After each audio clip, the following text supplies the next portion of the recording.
last minute langsung aja ChatGPT tolong buatkan khotbah gitu ya. Really believable, sesuatu yang kemudian bisa sangat dipercaya. Makanya membahas topik yang lagi populer gitu ya. Tapi don't worry too much gitu ya, karena hari ini kita nggak akan ngomong tentang matematika gitu ya, nggak akan ngomong tentang deep learning seperti apa gitu ya, karena bagaimana kita bisa bikin AI ini useful bagi kita.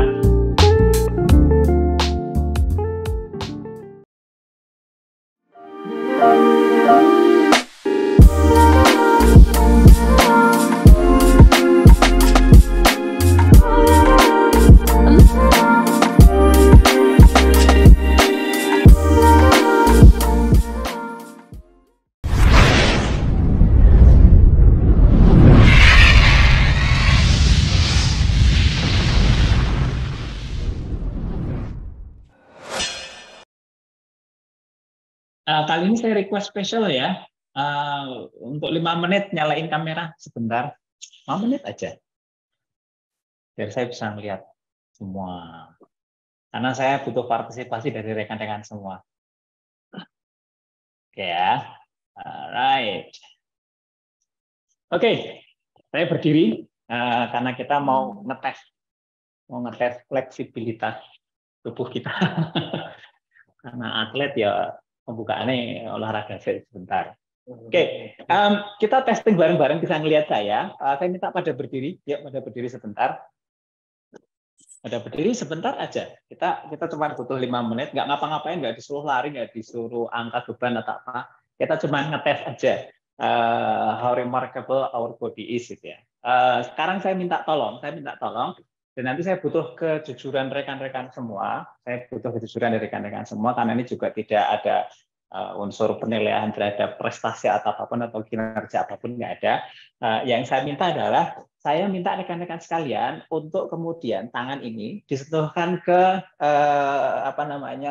jari-jari kaki ya, jempol gitu ya. Disentuhkan ke jari-jari kaki, kalau bisa sampai lantai lebih bagus. Kira-kira ya sekitar 10 detik aja.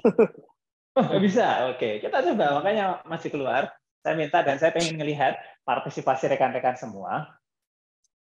Nah, jadi kita coba lihat gini, kira-kira sekitar 10 detik. Sampai enggak, kalau tangannya enggak sampai enggak apa-apa. Kalau tangannya enggak sampai enggak masalah, no problem. Yang penting dicoba dulu kira-kira sekitar 10 detik. 10, 9, 8, 7, 6, 5, 4, 3, 2, 1. Oke, bisa berdiri lagi. Sekarang saya minta yang tadi pada saat tangannya turun ke bawah ke jempol atau kalau bisa ke lantai, mungkin sebagian karena sudah saking fleksibelnya nggak ada isu, yang tadi merasa agak susah, merasa kok kayak ada strain, ada tarikan yang sangat kuat untuk melawan kita turun ke bawah, bisa raise hand. Bisa raise hand, Pak Khalid. Sama lagi ini, Mas Ridho. Saya lutut. Oke. Yang lain ini aman-aman aja nih, serius. Pak Hari perut ya. Aman, nggak ada perasaan perut nggak masalah, pokoknya. Bro. Perut nggak masalah. Oke, berarti ini ada beberapa. Sekarang saya minta exercise lain. Kita berdiri, tetap posisi berdiri. Saya minta sekarang gini. Posisinya berdiri, kemudian ini anggap saja kaki ya, kemudian kaki ini diangkat gini, jadi tumit tetap berada di belakang, kemudian ujung kaki kita coba angkat, ya ujung kaki kalau nggak bisa sambil pegangan ini nggak apa-apa, kalau nggak bisa stabil, jadi nanti kaki diginiin, posisinya kira-kira gini, ya, jadi ini letak di di lantai dan ini kemudian kita naikkan, jadi kemudian kayak ada tekanan yang kuat, kalau nggak bisa ngadep tembok. Ditaruh di tembok gini, diginikan. Ya, kita coba sekitar 20 detik.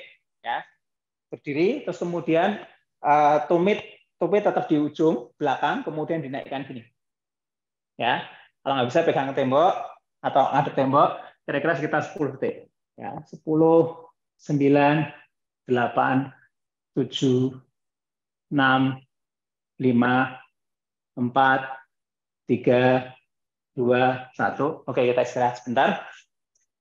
Ya, kalau sudah, sekarang Percobaan pertama tadi kita lakukan kembali. Sekarang turunkan. Kemudian pegang jempolnya. Turunkan, kemudian pegang jempol. Oke, sekarang saya minta raise hand yang merasa sekarang pegang jempolnya jauh lebih mudah. Rasa lebih rileks daripada yang tadi. Aman? Oke, ada yang merasa lebih rileks. Tadi Mas Vito kayaknya berat banget, sekarang sudah aman. Ya, jadi tadi mungkin sulit. Atau mungkin tadi agak sakit, bisa tapi agak sakit, sekarang kemudian kok nggak kerasa apa-apa gitu. Aman ya? Bisa sampai bawah? Oke, mantap. Luar biasa. Ya. Jadi rekan-rekan sekalian, terkadang kita tuh harus doing something opposite gitu ya. Terkadang kita tuh harus doing something opposite untuk kemudian achieving yang kemudian kita mau gitu ya. Karena saya hobi lari, ada satu hal yang well known di dunia para pelari itu apa? Orang itu disuruh larinya lambat supaya larinya cepat.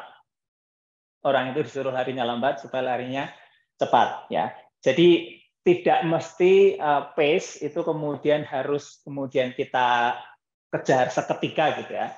Terkadang apa namanya hal-hal yang di luar ekspektasi kita ya, di luar kemudian apa yang kita bayangkan gitu ya. Ketika kemudian kita tadi kakinya kita angkat seperti ini gitu ya, itu kelihatannya kok susah gitu ya, apa namanya mau bikin tegangan kaki itu menjadi berat, tapi begitu sudah kita selesai, kita lakukan tadi yang opposite ternyata jadi jauh lebih mudah. Ya. Jadi terkadang dalam beberapa aspek pekerjaan kita itu kita tidak mesti harus kemudian apa namanya kalau apa namanya istilahnya ya memforsir sedemikian rupa ya. Terkadang kita tuh harus doing something else yang totally different gitu ya dengan apa yang kemudian sudah biasa kita lakukan supaya kemudian kita tahu perspektif lain dari pekerjaan kita ini. Jadi seringkali kita tuh saking fokusnya terhadap pekerjaan-pekerjaan kita tidak membuka diri untuk kemudian opportunity yang lain. Oke, silakan bisa duduk kembali. Terima kasih. Kita mulai ya. Saya mulai. Assalamualaikum warahmatullahi wabarakatuh. Ini kameranya mungkin saya geser dulu. Oke, ya. Jadi saya nanti share screen atau ini cukup kelihatan Pak Hari? Seperti cukup jelas Pak, cukup jelas. Cukup jelas ya. Cukup jelas. Ini saja. Oke, jadi nggak perlu share screen ya. Oke, saya geser dulu sebentar, nggak perlu share screen. Ya, jadi biar sekali-kali teknologinya lain ya. Biasanya saya kalau ngajar juga kayak gini, ada TV-nya, kemudian ada papan tulis. Ya. Kita coba membahas topik yang lagi populer gitu ya. Tapi don't worry too much gitu ya, karena hari ini kita nggak akan ngomong tentang matematika gitu ya. Nggak akan ngomong tentang deep learning seperti apa gitu ya. Karena kalau kemudian kita ngomong matematika, irrelevant gitu ya. Kita hari ini coba ngomong yang praktis-praktis aja tentang bagaimana kita bisa bikin AI ini useful bagi kita semua. Ya, tadi sudah dicontohkan salah satunya adalah Pak Khalid ketika kultum gitu ya, nggak punya bahan, last minute langsung aja ChatGPT tolong buatkan khotbah gitu ya. Dan to be honest, sekarang ini mungkin kalau kita lihat jangan-jangan pahalanya dibagi dua ya Pak Khalid ya. Satu kita yang bacain, satu lagi yang kemudian si ChatGPT itu tadi. Nah, dan ini banyak dipakai oleh banyak aspek gitu ya. Kita bikin surat rekomendasi, kita bikin surat permohonan, kita bikin proposal, kita bikin apa gitu ya. Itu sekarang sudah sangat banyak sekali dibantu dengan ChatGPT.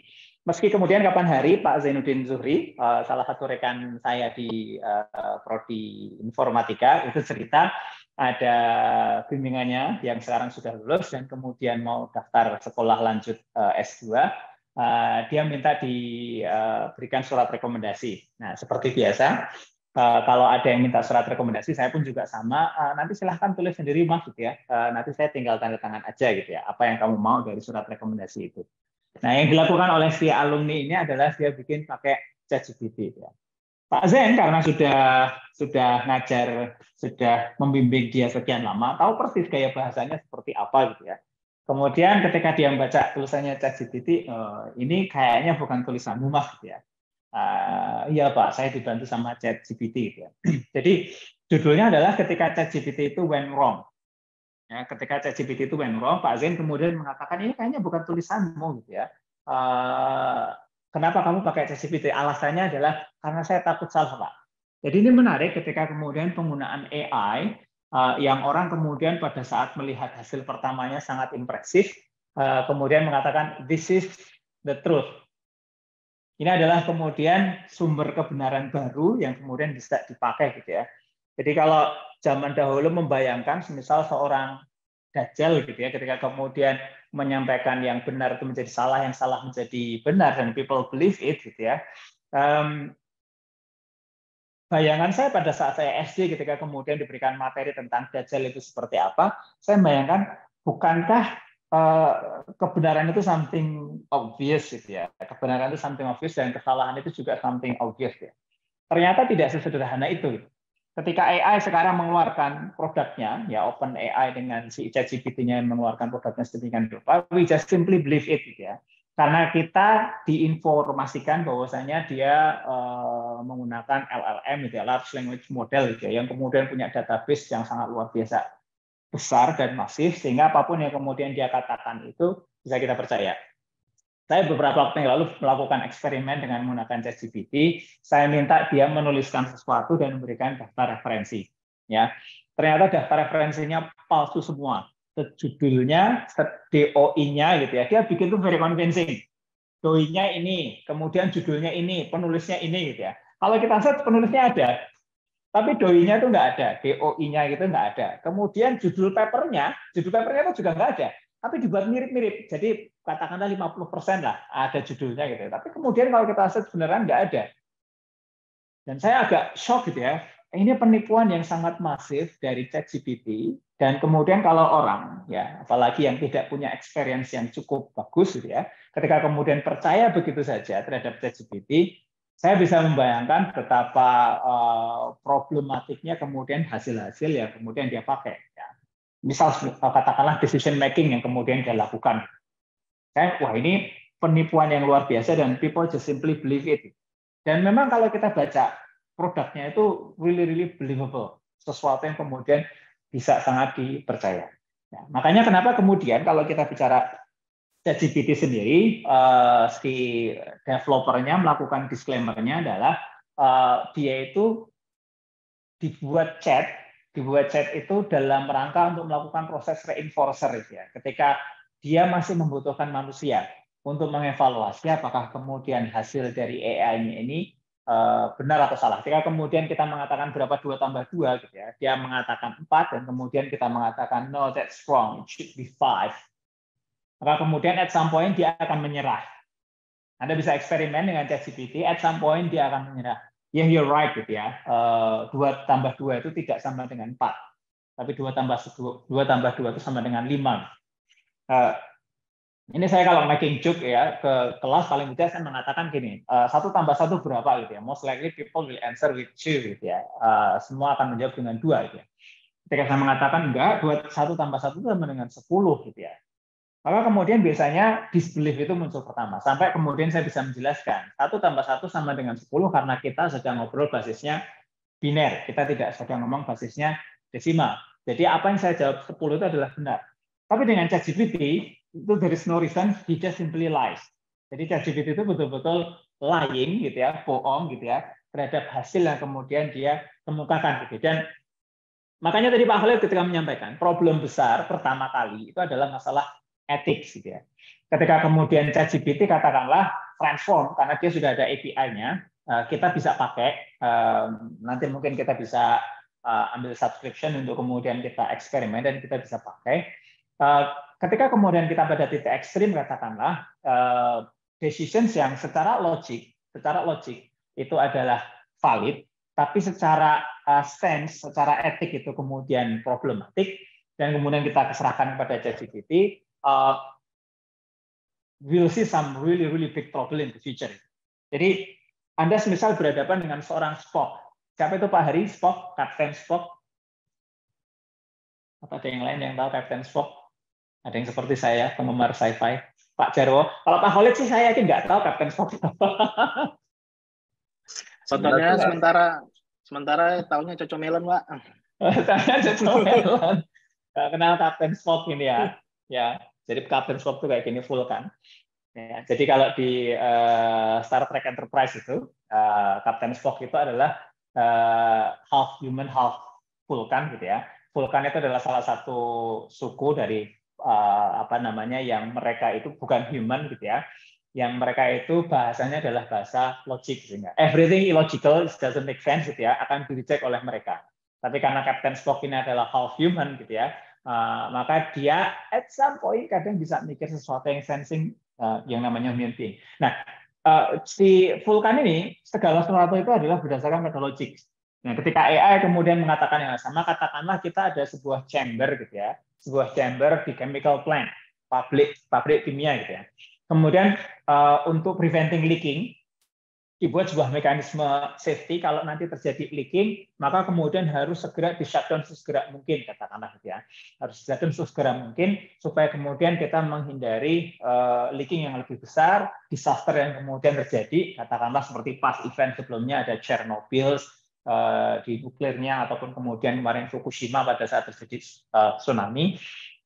Nah, saja kemudian ada engineer yang masih di dalam situ. Ya. Biasanya kemudian di sinilah kemudian dilema itu terjadi. Apakah kemudian kita harus menyelamatkan engineer dengan beberapa resiko yang harus kemudian muncul leaking dan lain sebagainya. Nah, kalkulasi-kalkulasi humanistik seperti ini ketika kemudian nanti secara logik nggak make sense kemudian kita saving orang ini karena resource yang harus dipakai sekian banyak dan kawan-kawan sehingga mending sudah kita shutdown begitu saja. Tapi bisa jadi pada saat kemudian real manusia dihadapkan pada event tersebut, gitu ya, dia akan berpikir dia layak untuk kemudian diselamatkan karena beberapa faktor ya. Betul nanti ada beberapa risiko, tapi risiko itu bisa di-offset dengan beberapa benefit yang kemudian dia bisa lakukan.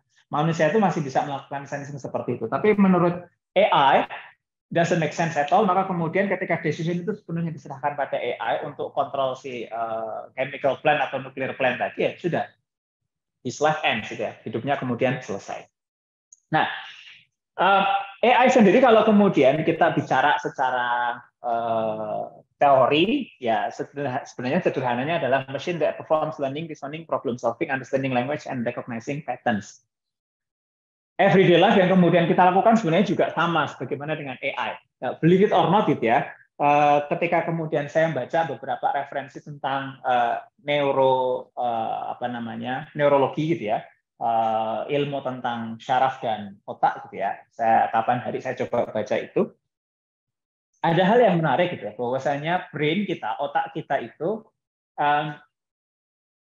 more or less sebenarnya tidak jauh beda dengan hard disk yang kemudian kita pakai gitu ya. Kita punya SSD, kita punya NVMe, kita punya SATA, kita punya apa dan sebagainya. More or less sebenarnya brain kita itu almost exactly the same. Kalau kemudian kita ngomong everything is in binary, 1 dan kemudian 0, maka otak kita itu juga kemudian sama. Dia bicaranya itu more or less juga 1 dan 0. Ya, jadi saya dulu membayangkan otak itu ketika dia kemudian saving all memories gitu ya, dia itu seperti kemudian saya naruh sebuah, saya punya box mainan gitu ya, kemudian mainan-mainan anak saya masukkan dalam situ gitu ya. Jadi kayak storage, kayak semacam sebuah storage yang literally sebuah storage. Gitu. Ternyata otak itu enggak. Karena kalau kita bicara sinapsis, nanti ada bisa cek sendiri, ini bukan pelajaran biologi, tapi ada baiknya kita merefresh kembali. Sinapsis otak itu ternyata enggak nyambung. Jadi ada gap antara kemudian neuron satu dengan kemudian neuron yang lain, dan kenapa kemudian kita pakai listrik, jumping dari satu tempat ke tempat yang lain. Nah, jadi pada saat listrik itu melompat-lompat, itulah kemudian memunculkan yang namanya pattern. Pattern itulah yang kemudian kalau dalam bahasa komputer itu kita ketemukan 10, 10, 10, 10. Dan masing-masing otak ini punya fungsi masing-masing gitu ya. Ada salah satu fungsi otak, misal prefrontal cortex yang bagian depan di sini. Ini kalau bermasalah, ini tugas utamanya adalah gitu ya, tenang, kalem ya. Jadi kalau orang impulsif gitu ya, dikit-dikit kemudian klik buy, dikit-dikit WA nggak bisa selesai, jempolnya itu nggak pernah bisa berhenti ketika kemudian di WA, pokoknya langsung balas gitu terus ya. Kalau nggak nge-WA sehari itu rasanya ada yang kosong gitu ya, itu boleh jadi prefrontal cortex-nya bermasalah ya. Jadi ketika kemudian ini makanya wajar kalau orang sudah sepuh itu biasanya relatively sensitif atau mungkin insensitif. Orang sudah seperti itu biasanya relatively insensitif. Ya, kalau marah itu langsung meledak-ledak, nggak bisa kontrol. Kenapa? Karena biasanya fungsi otaknya mengalami penurunan, apalagi yang kemudian punya problem Alzheimer, demensia, dan lain sebagainya. Nah, itu untuk topik lain kali. Nanti kita perlu belajar juga supaya kita mereduksi faktor risiko Alzheimer dan demensia. Ya. Jadi otak kita pada prinsipnya itu tidak jauh beda dengan kemudian storage yang kemudian kita pakai di komputer, yang dia itu working-nya itu sebenarnya juga tidak jauh beda dengan kemudian komputer-komputer. Tapi memang Allah tuh menciptakan kita sangat luar biasa ya. Fi ahsani taqwim gitu ya, dalam bentuk yang sebaik-baiknya. Untuk kemudian bisa generate AI seperti sekarang itu, it took us forever lah, kira-kira kayak gitu, sampai kemudian kita pada sampai level ini. Dan ini pun masih problematik, seperti yang tadi kemudian saya sampaikan. Mungkin di depan akan ada perbaikan, tapi saya masih believing bahwasanya dia tetap akan subpar dibandingkan dengan kemudian manusia. Nah, manusia ini sendiri, sinapsis otak ini kemudian pada saat elektrik itu jumping, ya ini juga menjadi penting, ya, terutama bagi yang kemudian mungkin mengemari olahraga gitu ya. Kalau olahraga, kalau berkeringat, itu jangan cuma minum air putih. Karena kalau minum air putih, elektrolit di tubuhnya jadi encer. Itu Anda kira-kira punya mobil, akinya itu tidak dikasih aqua yang elektrolit ya, NaCl itu garam. Ya, pokoknya air aqua itu. Anda bisa tambahkan aquades, tapi kalau isinya aquades semua gitu ya, yang ada malah elektrik signal itu, current itu tidak akan bisa kemudian lewat dengan baik. Makanya kalau habis olahraga itu minum elektrolit, ya, air tambah garam misal. Kalau perlu minum oralit, gula plus garam untuk kemudian replenishing energi dan replenishing elektrolit. Oke, balik lagi ke sini. Nah, AI pada prinsipnya dia adalah sebuah mesin, performing almost exactly like us, learning, reasoning, problem solving, understanding language, and recognizing pattern. Kita pun juga sama.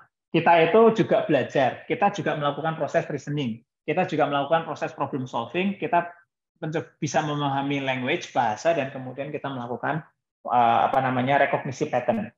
Hanya saja problem kita itu adalah kita itu hanya ngerti apa yang kemudian kita sudah pernah terekspos sebelumnya. Kita itu hanya bisa mengerti apa yang kita sudah pernah terekspos sebelumnya. Kalau kita belum pernah terekspos, kita nggak akan tahu. Ya, kalau kita belum pernah terekspos, kita nggak akan tahu, gitu ya.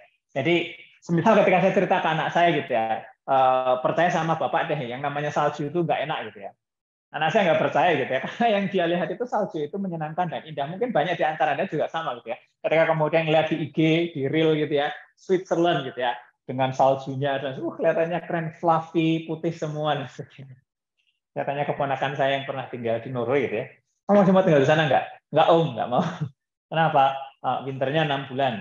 Mau keluar rumah saja 6 layer, gitu ya. Makanya kenapa sekarang di Bali banyak orang Rusia dan orang Ukraina, gitu ya. Selain mereka lari karena perang, kedua karena ternyata di Bali itu sunshine every year, gitu ya. Dan sunshine itu, believe it or not, membantu kita untuk stabilizing the mood. Finland sebagai negara terbahagia di dunia, itu angka bunuh dirinya tinggi sekali. Terutama kalau bulan November, Desember, sebagai the darkest month. Ya, kawan baik saya, orang Finland, ketika main ke rumah saya di bulan November, dia bilang, saya nggak akan posting saya sedang ada di sini, di sosial media saya. Katanya, kenapa? Nanti bikin teman saya makin stres. Saya di sini menikmati sunshine, sinar matahari, gitu ya. Kemudian mereka di sana dalam kondisi dark, ya, matahari nggak terbit, gitu ya. Dan kemudian karena matahari nggak terbit, nggak punya vitamin D yang cukup, kemudian mengalami depresi dan kemudian bunuh diri. Nah, kenapa AI ini menjadi penting sekarang ini? Betul, ada yang tahu siapa ini? Ini siapa, ada yang tahu? Resen? Nggak ada yang berani Resen. Namanya Morpheus, gitu ya. Mungkin banyak teman-teman di BSI sini pada saat Morpheus ini lahir masih bayi. Gitu. Ini film tahun 2000-an ya, tahun 2000-an awal, The Matrix ya. Temannya Keanu Reeves ya. Jadi AI itu yang membedakan dengan kita so far itu adalah karena dia kan proses vast amount of data. Data yang kemudian sangat besar sekali. Kita pun sebenarnya sama, kita tuh juga bisa memproses vast amount of data. Hanya saja balik lagi kita itu ketemunya dengan data itu tidak sebanyak kemudian AI. Nah, karena mereka punya data yang sangat besar, mereka bisa mengidentifikasi pola dan kemudian bisa melakukan proses pengambilan keputusan jauh lebih cepat daripada human being. Nah, jadi AI itu sekarang dipakai untuk apa? Streamlining operations. Ya. Ketika kemudian pekerjaan-pekerjaan kita itu sifatnya repetitif, berulang-ulang, ya,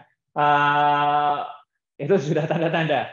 Jadi kalau Anda melakukan pekerjaan sifatnya repetitif, berulang-ulang, likelihood Anda akan digantikan AI di masa depan itu it's very high chance. Really, really high chance. Ketika kemudian semuanya serba repetitif. Jadi repetitif dan kemudian berulang-ulang, polanya jelas, gitu-gitu melulu. Gitu ya. Polanya gitu-gitu melulu, tidak ada yang menarik. Gitu ya. Sudah, nanti siap-siap. Dan faktanya, banyak profesi itu yang kemudian sudah lenyap di hari ini. Gitu ya. Jadi, beberapa waktu yang lalu saya nonton salah satu dokumentari lah, profesi-profesi yang kemudian ternyata sudah nggak ada. Jadi zaman dahulu itu misal ada orang yang menginformasikan di tengah kota apa yang kemudian terjadi di kota tersebut gitu ya. Dan fungsi dia ternyata kemudian digantikan oleh newspaper gitu ya. Newspaper hari ini yang kertas-kertas itu pun juga sudah mulai hilang gitu ya. Jadi apa guna koran? Guna koran adalah dipakai sebagai alas pada saat sholat Id. Nggak ada lagi yang kemudian baca koran ya, kira-kira kayak gitu. Jadi gunanya koran itu adalah kita nyari koran itu kan scrambling, mana ya koleksi koran saya gitu ya. Itu hanya kita pakai kalau kita mau sholat Id gitu ya. Kalau kita nggak sholat Id kan kita nggak akan pakai, atau kemudian kita pakai buat landasan di lemari. Landasan di lemari pun sekarang saya juga lebih banyak pakai kalender daripada kemudian pakai koran. Nah, AI dengan pattern yang dia miliki itu bisa membantu enhancing decision making ya. So far until today, sampai dengan hari ini itu dipakai untuk enhancing decision making. Tapi kita tidak tahu ke depan, boleh jadi decision making itu betul-betul akan sepenuhnya dilakukan oleh AI gitu ya. Ketika kemudian saya serahkan sepenuhnya AI, ini adalah username saya, ini adalah password saya, silahkan lakukan, terserah, ada email tolong di reply dan sebagainya. And you know what? Tubuh kita itu punya prinsip use it or lose it. Pakai atau kemudian Anda akan kehilangan. Jadi kalau nggak pernah exercise, nanti akan habis. Ya, tulang kita, otot kita, dan kawan-kawan. Begitu juga dengan otak kita, kalau nggak pernah dipakai, ya. Makanya salah satu hobi saya, game yang biasanya saya install di handphone itu bukan Mobile Legends, tapi Sudoku.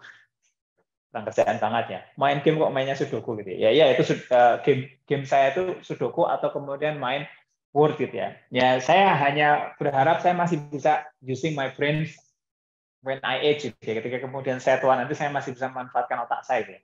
Karena kalau otak itu tidak pernah dipakai dia juga akan mengalami atrofi. Sebagaimana otot kalau nggak pernah dipakai dia juga akan mengalami atrofi. Nanti kalau kita sudah nggak pernah decision making, otak kita itu juga akan mengecil ya. Bisa jadi seperti itu. Jadi kalau bayangannya sometime in the future otak kita akan semakin besar gitu ya, kayak film Kura-Kura Ninja itu, Teenage Mutant Ninja Turtles itu, di Shredder itu kan kemudian ditemenin sama siapa? Saya kok lupa nama tokohnya. Kemudian isinya adalah brain semua. Tapi saya kok melihatnya kayaknya enggak gitu ya, karena kita makin lama makin malas gitu ya. Nah yang terakhir adalah driving innovations.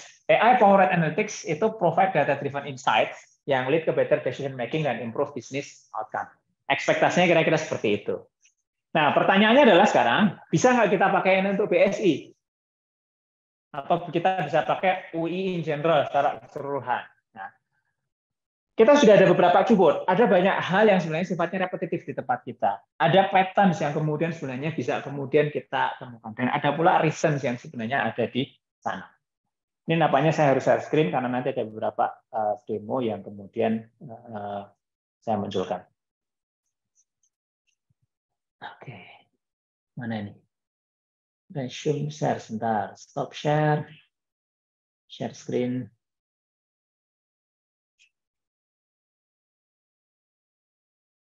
Oh, hold on. Kenapa dia masih pause? Saya close dulu aja.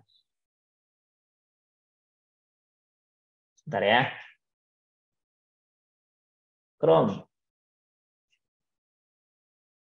Apa?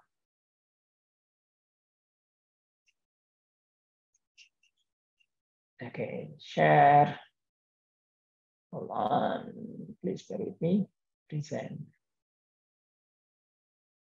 Oke. Ya, share screen sekarang.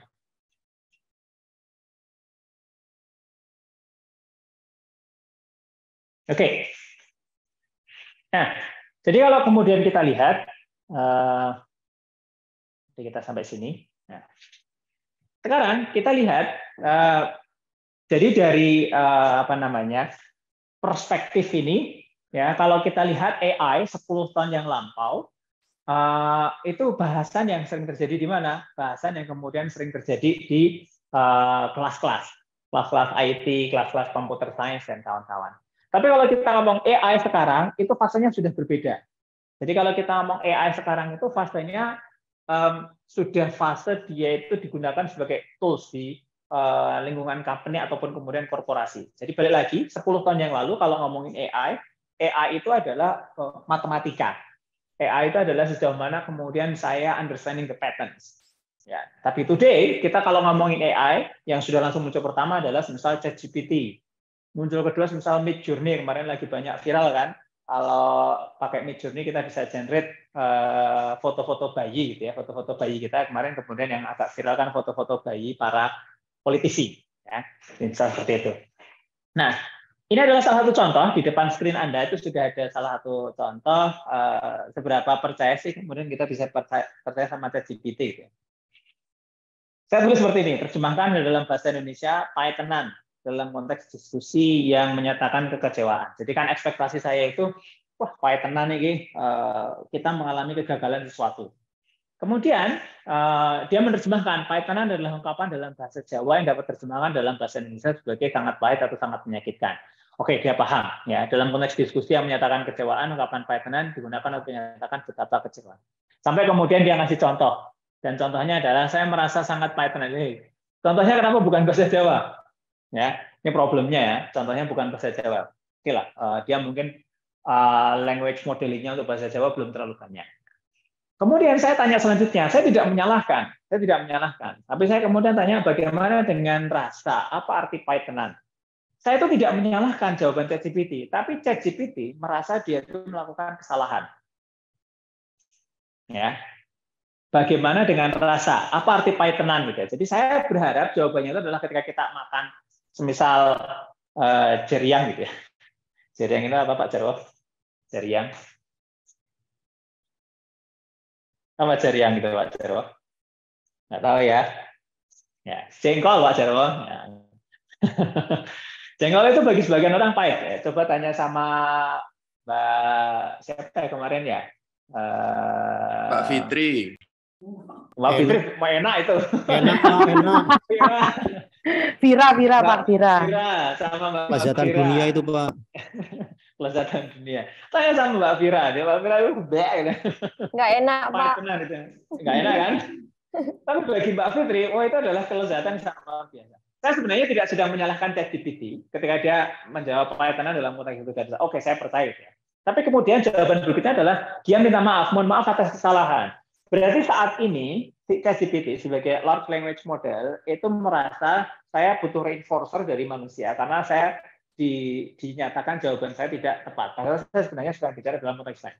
Jadi at some point dia melihat ada something wrong ya. Nah sehingga hasilnya itu secara semantik, hasilnya secara tendensi itu tidak sesuai dengan keinginan saya. Gitu. Ngapain you minta maaf gitu ya? Ya, even ketika kemudian dia menerjemahkan gitu ya, sambal ini Pythonan, sambal kok pahit gitu ya, sambal itu pedas gitu ya. Kemudian ternyata diterjemahkan sebagai apa? Sambal ini sangat pedas, rasanya sangat pedas hingga tidak enak di mulut. Dari mana caranya? Pahit kemudian bisa berubah menjadi pedas dan kemudian menjadi sangat pedas di mulut. Nggak make sense. Posisinya betul-betul nggak make sense. Sehingga ChatGPT sekali lagi betul-betul kita kalau tidak memberikan prompt yang bagus, kebetulan Pak Khalid tadi simplistik, sederhana, maka hasilnya bisa diterima dengan bagus. Tapi kalau kemudian kita sudah mulai bicara konteks, kita sudah bicara variety dan sebagainya, ternyata ChatGPT juga worthless. Ya, maka kemudian melahirkan ada hal-hal yang baru. Kita coba lihat. ChatGPT sedang saya tanya, explain what is physics is all about. Dia kemudian menjelaskan. Penjelasannya gimana? Penjelasannya sangat normatif, ya.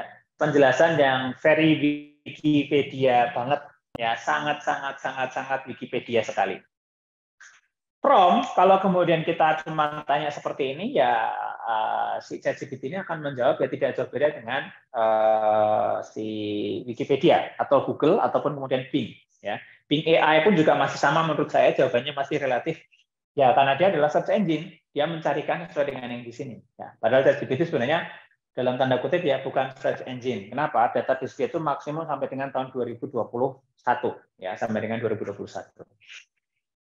Bagi saya yang sudah tahu apa itu IP-Physics gitu ya, this is the usual, the normative way of explaining IP-Physics gitu ya. Tapi sekarang saya punya kepentingan lain, IP-Physics ini mau saya coba implementasikan. IP-Physics ini mau saya coba implementasikan gitu ya. Nah, ketika sudah dijawab seperti itu, saya itu butuh menjelaskan IP-Physics ke orang-orang yang ada di perusahaan supaya mereka tuh mau mengimplementasikan IP-Physics. Ya. Maka saya tuliskan rewrite, but this time make it shorter. The intended parties are executive. Jadi ekspektasi saya parties yang kemudian akan menerima jawabannya adalah para eksekutif ataupun kemudian BOD, Board of Directors, ya. Dan kemudian saya minta mereka untuk saya minta ChatGPT untuk tolong dibuat tulisan yang meyakinkan. Maka kemudian dibuatlah sama ChatGPT. IP-Physics is bla bla bla bla bla, 128 bit address, menggunakan unlimited IP address, feature scalability dan seterusnya dan seterusnya dan seterusnya dan seterusnya. Oke, improve performance, enhance dan kawan-kawan. Saya pada saat ngeliat ini gini.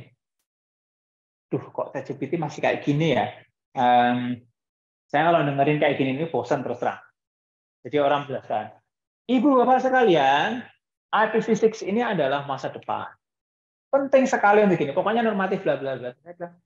Ya, so what gitu ya. Saya so far selama ini juga sudah pakai gitu ya. Maka kemudian saya jawab, I'm not convinced. Saya nggak yakin ya. Gunakan stronger words. Gitu.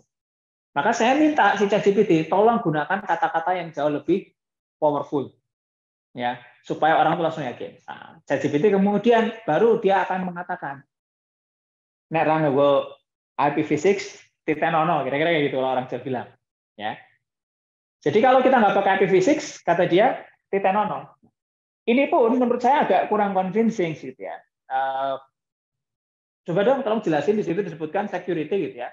Jadi sebenarnya security itu kenapa? Karena sekarang zamannya para eksekutif itu lagi bahas masalah security. Gitu. Maka kemudian dia difokuskan ke security. Security enhancements, ke IP-Physics adalah seperti ini, menggunakan IP-Stack dan kawan-kawan. Saya langsung stop. Ini eksekutif, bro. Ini eksekutif, bukan aping audiensnya. Bukan friendly audiensnya. Ini audiensnya eksekutif. Yang mereka itu boleh jadi nggak paham apa itu IPsec, IP security. I don't care about IP security. Maka kemudian saya minta less jargon, more layman terms. Maka dia perbaiki. IP-Physics places a strong emphasis on security, making it top priority. Jadi Bapak sekalian, kalau pakai IP-Physics, itu nanti kita jauh lebih secure, jauh lebih aman. Kenapa? Di masa depan, kita bisa ceritakan, Tokopedia itu kayak gini-gini dan sebagainya. Jadi ChatGPT ini, it's only useful ketika kemudian kita tahu intensi kita mau ngapain. Jadi jangan datang ke ChatGPT tanpa intensi. Jangan datang ke ChatGPT tanpa kemudian objektif yang kemudian kita inginkan. Jadi saya datang dengan saya tahu apa yang saya mau. Ketika kita pakai ChatGPT tanpa kemudian saya tahu apa yang saya mau, maka proses penyesatan ChatGPT itu probabilitasnya langsung meningkat pesat. Jadi ChatGPT itu hanya akan bermanfaat kalau kita tahu apa yang kita mau. Ya. Nah, let's have fun pakai ChatGPT sebagai seorang developer misal. Ya, saya tahu apa yang saya mau. Kalau kita lihat di sini, I have the scenario, a buyer wants to buy a product has item name, item color, item size, item stock, dan seterusnya. Kita bisa pakai, oke, bantu saya untuk generate. Make it easier. Ya. Ini terutama bagi yang masih magang, masih kuliah, nggak magang, nggak kuliah, semua juga sama aja, kita bisa belajar. Oke, sekalian dibuatin tabelnya di MySQL, bikinnya kayak gini. Oke, ada tabel buyers, ada tabel products, muncul tabel order. Padahal tadi saya nggak ngomongin tolong buatin tabel order, tapi kemudian dia sudah langsung bisa memahami. Oke, butuh tabel order. Kenapa? Ini adalah M2N relationship. Ya, MN relationship itu berarti mengindikasikan saya butuh 3 buah tabel. Oke, sampai sini saya bilang terima kasih. Berikan kode di PHP yang memungkinkan seorang buyers itu kemudian belanja, kemudian kita masukkan ke shopping chart.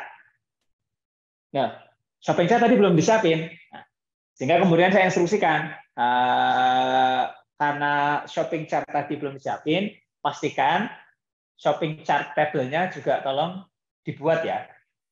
Jadi balik lagi, kita sudah harus tahu intensinya seperti apa. Jadi bagi seorang developer itu Anda juga harus tahu. Makanya kenapa menjadi seorang sistem analis, bisnis analis itu adalah salah satu pathway bagi seorang developer. You know the whole thing. Anda akan tahu architectural instead of building blocks. Jadi Anda tidak hanya sekedar bikin batu bata untuk bikin bangunan, tapi Anda tahu the whole thing. Keseluruhan cerita kita tuh mau ngapain. Nah, sekarang kalau kita lihat di sini, ini kode PHP-nya. Jangan lupa ini ada tambahan baru namanya shopping chart. Tadi nggak ada, sekarang sudah ada. Ada buyer ID, product ID, quantity, kemudian ada edit ad, ada timestamp-nya, dan seterusnya, dan seterusnya. Dan ini adalah kode PHP-nya. Jadi assuming tadi kodenya sudah kemudian kita pakai. Enak ya jadi developer sekarang? Iya. Jadi besok Pak Hari akan nuntut, nah ini 2 minggu jadi. 1 sprint ya, nggak ada lagi 4 sprint. 1 sprint. Gitu ya Pak Hari? Enggak lah. Enggak. Kita tetap akan kemudian memanfaatkan ini, sekali lagi rekan-rekan sekalian, untuk meningkatkan produktivitas. Bukan untuk kemudian menggantikan produktivitas kita. Ya. Jadi untuk meningkatkan, dan sehingga kita bisa enhancing ourselves, kita bisa fokus ke banyak hal yang lain. Ya. Saya kemarin nyoba satu hal itu membuat adu argumen. Jadi saya mengadu antara ChatGPT dengan ChatGPT. Saya bikin sebuah aktivitas, tolong buatkan alasan kenapa ini penting gitu ya. Maka kemudian saya minta ChatGPT, tolong jelaskan alasan sebaliknya kenapa ini tidak penting. Ya. To understand the whole idea. Jadi kita tuh bisa lebih banyak berpikir kreatif gitu ya dengan menggunakan ChatGPT ini. Oke, ini adalah kode PHP-nya. Dia ingatkan ada add to chart, ada placeholder dan sebagainya. Nah, saya masih merasa belum cukup. Kalau gitu sekarang tambahkan add some code, assuming diasumsikan customer-nya itu akan lanjut untuk kemudian belanja dari si shopping chart-nya tadi.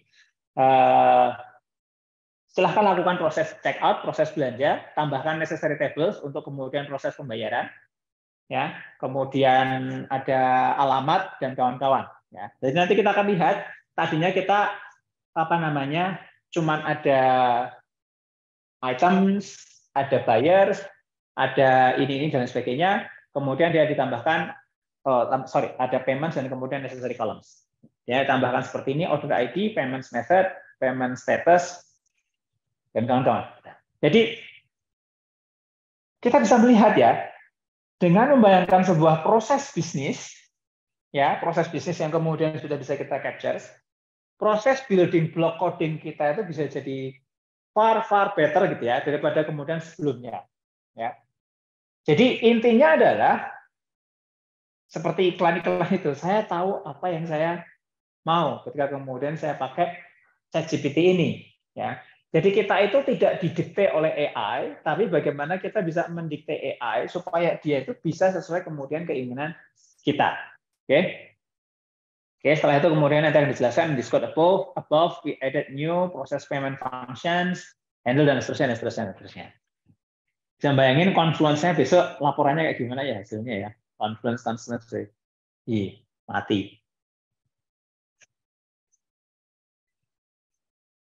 Oke. Right. Nah, kita coba next ya. Ini sebagai seorang developer. Sekarang kita coba network engineer. Nah, kita coba teman-teman NDC ini ya, Ops ya. Mau konfigurasi VLAN ya, OSPF ya. Kemarin saya minta, Mas Friendly tolong ganti static route-nya jadi OSPF semua. Ya. Karena seringkali pada saat migrasi ada konfigurasi yang terlewat gitu ya. Ya Pak, siap. Pilot dulu ya Pak ya. Ya, pilot nggak apa-apa. Sudah ada ChatGPT. Pakai untuk mempercepat proses ini. Ya. Terus kemudian masih merasa kok kayaknya kalau pakai Rakes ini problematik, gimana kalau kemudian kita ganti yang lain, different equipment, pakai mikrotik, ini contohnya downgrade gitu ya. Atau kita mau replikasikan infrastruktur UI di tempat yang lain gitu ya. I decided not using Rakes switch, but using mikrotik instead gitu ya. Jadi saya pakai mikrotik instead gitu ya. How to reconfigure? Maka kemudian langsung sure, bla bla bla seterusnya, hasilnya seperti ini, kasih OSPF, ya kita enablekan OSPF di switch-nya VLAN 200, 300, 400 yang tadi sudah di-define sebelumnya, hasilnya kira-kira gitu. Nah, karena peralatan saya banyak, saya butuh pakai automation. Saya mau pakai Ansible, saya mau pakai playbook-nya Ansible. Ya. Kita lihat, ya. Ini Ansible-nya, hasilnya. Jadi kalau kemudian nanti kita scroll, hasil Ansible-nya seperti ini. Sudah, selesai. Jadi besok Mas Reksi nggak perlu lama-lama lagi ya Mas ya. Kayak gini cepat ya. Mas Gofar juga sama. Easy. Besok cake Pak. Gitu ya. Mas saya minta ini. Santai Pak, 1 menit jadi. Gitu ya Mas ya. Alright. Nah, so what now? Yang jelas AI itu adalah potent tools, ya. Jadi AI ini adalah potent tool, tools yang sangat luar biasa. Jadi di tahun 2010 AI itu banyak menggunakan deep learning. Nah, di 2020 itu sekarang kita pakai namanya generative AI. Ya, generative AI. Jadi ChatGPT ini adalah bagian dari proses generative AI dengan LLM, large language model. Ya. Jadi LLM itu salah satu catatan pentingnya reinforce itself. Dia itu butuh input interaksi dari manusia dalam bentuk dialog, ya, between humans as users and the large databases untuk kemudian fixing something agar sesuai dengan apa yang kita inginkan. Nah ini akhirnya melahirkan sekarang profesi baru gitu ya, atau tugas baru yang namanya prompt engineers. Supaya kita tidak disesatkan oleh AI, ya, supaya kita tidak disesatkan oleh AI, kita pakai ini. Jadi prompt engineer itu pada akhirnya kayak kita tuh memblendingkan ya, NLP, ya, jadi natural language processing, teknik yang kemudian kita pakai. Artinya kita itu kalau minta itu jangan kalau kayak suami dengan istri mereka saling meminta gitu ya. Jadi kalau saya tanya istri saya atau sebaliknya, kadang ini sering terjadi. Gitu. Mau makan apa gitu ya? Terserah gitu ya. Jadi kalau pas lagi nggak ada makanan di rumah gitu ya sudahlah kita go food gitu. Mau makan apa? Terserah itu kan jawaban paling sulit gitu ya. Jadi kemudian kita pilih oke, kita makan ini aja ya, mie Jo gitu ya. Kemarin udah mie gitu ya, mbok yang lain. Oke. Cek lagi oke, ketemu pecel lele misal. Masa makan pecel lele gitu ya. Mbok yang lain gitu ya. Dan tadi katanya terserah gitu ya. AI pada prinsipnya juga sama. Kita tidak boleh kemudian menggunakan prompt berupa terserah. Jadi kita itu butuh logical thinking, ya, critical thinking, NLP thinking. Jadi think like a programmer pada saat kemudian kita mau mengoptimalkan si AI language model yang kemudian kita pakai. Nah, artinya sekali lagi kita paham AI ini terbatas pada database yang kemudian dia punya. Terkadang dia terbatas pada konteksnya. Jadi misal kita melakukan argumen mengapa batas laut itu adalah suatu hal yang penting. Kita tanya AI, why do you think border at oceans or at sea is very important for a country? Misal seperti itu. Tapi kita kalau tambahkan dengan kata-kata, provide me with some diverse perspective from, misal, law aspect, from geographical aspect, from ini. Maka AI baru kemudian dia bisa mencampurkan. Tapi kalau kita pertanyaannya sangat normatif gitu ya, itu ibaratnya kita hanya tanya gimana kabarnya hari ini gitu. That's it. Ya, I'm fine, I'm good gitu ya. So what? Setelah itu ngapain? Tidak ada yang kemudian hal yang menarik gitu. Akhirnya kita dengan AI cuma semacam basa-basi gitu ya. Jadi AI pun juga akan menjawabnya dalam bentuk basa-basi semata. Maka critical skills bagi kita, ya, orang-orang IT yang ada di BSI ini memanfaatkan prompt engineers ini supaya kemudian proses development kita menjadi bagus, proses konfigurasi kita bisa jadi bagus. Jadi kita itu tetap memanfaatkan creative way, creative thinking kita pada saat kemudian kita manfaatkan ini. Nah, jadi disinilah pentingnya kita butuh intuisi. Intuisi ini menjadi penting kalau kita mulai pakai ChatGPT. Pada saat dia generate something, saya nggak percaya, langsung segera stop. Stop. I don't like it. I don't agree with you. Make it shorter, make it ini, tolong tambahkan ini, tolong tambahkan itu. Nah, dan ini rekan-rekan sekalian, tidak bisa tidak, kecuali rekan-rekan sekalian punya skill untuk menghentikan ChatGPT menjawab. Gimana skill itu bisa didapat? Dengan basis pengetahuan. Kalau basis pengetahuan kita rendah, kita itu tidak akan pernah bisa melawan AI. Kalau kata Dr. Yusuf Qaradawi itu, kita itu adalah ummatul yang seharusnya iqra, tapi la taqra gitu ya. Kita itu harusnya umat yang membaca, tapi kita tidak pernah membaca. Iqra la taqra gitu ya. Kita itu harusnya membaca, tapi kita tidak pernah membaca. PR saya juga tetap belum selesai kan sampai hari ini. Berapa yang sudah banyak baca buku? 1 bulan ini, 2 bulan ini, 3 bulan ini, setahun ini, cover to cover, ya. Jadi jangan kebanyakan TikTokan, ya. Main TikTok boleh, main IG boleh, main Facebook boleh, tapi jangan lupa selesaikan buku untuk kemudian kita baca dari cover to cover. Kenapa? Supaya kita juga punya vast amount of knowledge bagaimana si AI, sehingga kita sekali lagi tidak disesatkan oleh AI karena kita punya knowledge tersebut, ya. Sebagai penutup, pertanyaannya adalah feeling empowered atau feeling threatened dari AI ini. Terima kasih. Assalamualaikum warahmatullahi wabarakatuh.